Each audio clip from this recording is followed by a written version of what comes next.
बहुत ज़माने से एक प्रथा चली आ रही थी, सीवर मूत्र के सफाई करने वाली, जो जानलेवा थी।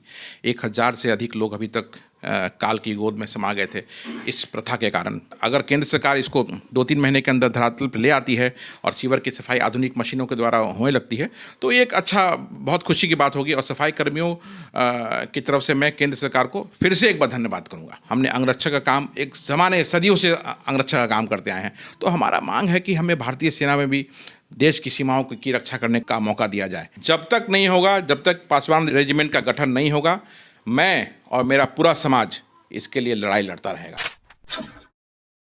जय भीम, नव बुद्धाय। मैं राजकुमार और आप देख रहे हैं द एक्टिविस्ट। इस वक्त हम मौजूद हैं, प्रवक्ता हैं, इनका नाम कांग्रेस के प्रवक्ता है, नाम आदित्य पासवान हुआ।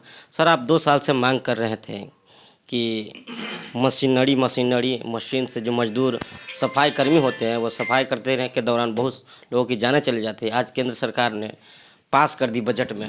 आपके मुद्दे को कैसा लग रहा है? ये बहुत एक खुशी की बात है। सबसे पहले मैं आपके माध्यम से जितने भी हमारे भाई, मित्र, सहयोगी लोग हैं जिन्होंने मुझे मदद किया इस मुद्दे को उठाने में और इस आंदोलन में मेरा साथ दिया, उन सभी को धन्यवाद। और ये आज एक सफाई कर्मियों के लिए बहुत ही खुशी की बात है कि जो बहुत ज़माने से एक प्रथा चली आ रही थी, सीवर मूत्र के सफाई करने वाली, जो जानलेवा थी। 1000 से अधिक लोग अभी तक काल की गोद में समा गए थे इस प्रथा के कारण। तो आज केंद्र सरकार ने उसके लिए आधुनिक मशीनों के लिए एक बजट निर्धारण किया है और कहा है कि अब सीवर जो है आधुनिक मशीनों के द्वारा साफ़ की जाएगी। तो ये एक बहुत खुशी की बात है। लेकिन इसमें फिर एक चीज़ ये भी है कि जब तक ये चीज़ धरातल पे उतर नहीं जाए, जो केंद्र सरकार का रिकॉर्ड रहा है, जो हम लोग देखते आए हैं कि कहीं 2 करोड़ नौकरी का जो उन्होंने वादा किया था वो आज तक पूरा होता नहीं दिख रहा है, कहीं जो जुमला बन के ना रह जाए। तो जब तक ये चीज़ धरातल पे नहीं आएगी, हम इसके लिए लगातार बात करते रहेंगे, मांग उठाते रहेंगे और फिर अगर ज़रूरत पड़ेगा तो फिर हम आंदोलन करेंगे और फिर सड़क पे आएंगे सफाई कर्मी भाइयों के लिए। तो और अगर केंद्र सरकार इसको 2-3 महीने के अंदर धरातल पे ले आती है और सीवर की सफाई आधुनिक मशीनों के द्वारा होने लगती है, तो ये एक बहुत खुशी की बात होगी। और सफाई कर्मियों की तरफ से मैं केंद्र सरकार को फिर से एक बार धन्यवाद करूँगा।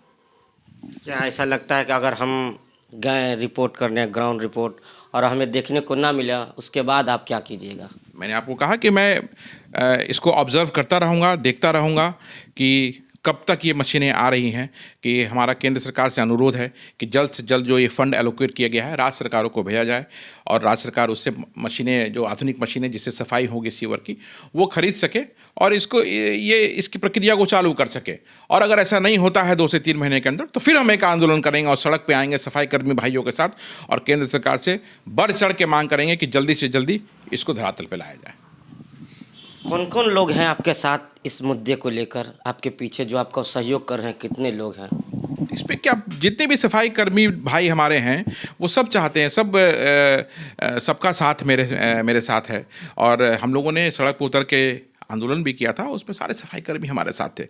उन्होंने बढ़ चढ़ के इसमें हिस्सा लिया क्योंकि ये उन्हीं के लिए है, उनकी सुरक्षा के लिए है। आप विदेशों में कहीं भी जाएंगे तो आप देखेंगे कहीं भी सीवर में उतर के कोई आदमी सफाई नहीं करता है, सारी आधुनिक मशीनें हैं, उसी से होती है। और हमारी यही मांग थी और आज वो मांग पूरी हुई है, इसकी हमें खुशी है। लेकिन बस यही है कि धरातल पे भी ये आ जाए, कहीं ये जुमला बन के न रह जाए। चलिए, एक मांग और बहुत दिनों से आप करते आ रहे हैं कि पासवान रेजिमेंट, क्या हुआ उसका? देखो, मांग अभी हमने किया है और अभी मैंने माननीय मुख्यमंत्री और माननीय उप मुख्यमंत्री जी से समय मांगा है उस ज्ञापन देने के लिए। और मैं माननीय उप मुख्यमंत्री जी और माननीय मुख्यमंत्री श्री नीतीश कुमार जी को ज्ञापन दूंगा और कहूँगा कि आधिकारिक तौर पर अभी नहीं दिया है। नहीं, अभी मैं उनका समय मांगा है मैंने, चूँकि व्यवस्था है उनकी, समय मुझे मिलेगा और मैं ज्ञापन दूंगा और आधिकारिक तौर पर उनसे आग्रह करूंगा कि ये बिहार सरकार की ओर से पासवान रेजिमेंट के गठन के लिए वो भारत सरकार से, भारतीय सेना से इसमें मांग की जाए। और महागठबंधन के जितने भी सांसद हैं वो ज़ोर शोर से इस मुद्दे को लोकसभा और राज्यसभा में उठाएं। और उसके बाद भी अगर नहीं होता है तो हम एक बड़े आंदोलन की तैयारी कर रहे हैं। आप बहुत जल्दी बिहार के पूरे पासवान समाज को सड़क पर देखेंगे इस पासवान रेजिमेंट के गठन के मांग के लिए। पासवान रेजिमेंट के मांग कर रहे हैं लगातार आप। कितने लोगों का फ़ोन आया, कितने पासवान लोगों का फ़ोन आया कि हम आपके साथ हैं, हम आपके साथ हैं? फ़ोन समाज का साथ हमारे है। समाज के जितने बुद्धिजीवी लोग हैं, जो बच्चे हैं, यंग लड़के हैं, जो छात्र हैं, जो कॉलेज में हैं, या सब पूरा समाज, वो हमारे साथ खड़ा है। और सबका मांग है कि इस रेजिमेंट की गठन जल्द से जल्द होनी चाहिए, क्योंकि हम लोगों ने समाज की रक्षा की है। वीर बाबा चौहरमल के वंशज हैं हम। सदियों से हमने समाज की रक्षा की है। वीर बाबा चौहरमल ने लंबी लड़ाई लड़ी थी सामंतों के खिलाफ, और सामंतवादी शक्तियों को परास्त किया था, और समाज की रक्षा की उन्होंने। हमने अंगरक्षक का काम एक ज़माने सदियों से अंगरक्षक का काम करते आए हैं। तो हमारा मांग है कि हमें भारतीय सेना में भी देश की सीमाओं की रक्षा करने का मौका दिया जाए, और हम किसी से कम उसमें नहीं रहेंगे। हमारे वीर सैनिक हैं, वो बहुत अच्छे से करते हैं, देश की सेवा कर रहे हैं, देश की सीमाओं की रक्षा कर रहे हैं। हम भी कंधे से कंधा मिला के, पासवान समाज उनके भारत की सीमा की रक्षा करना चाहता है। क्या लगता है कब तक हो जाएगा आपको?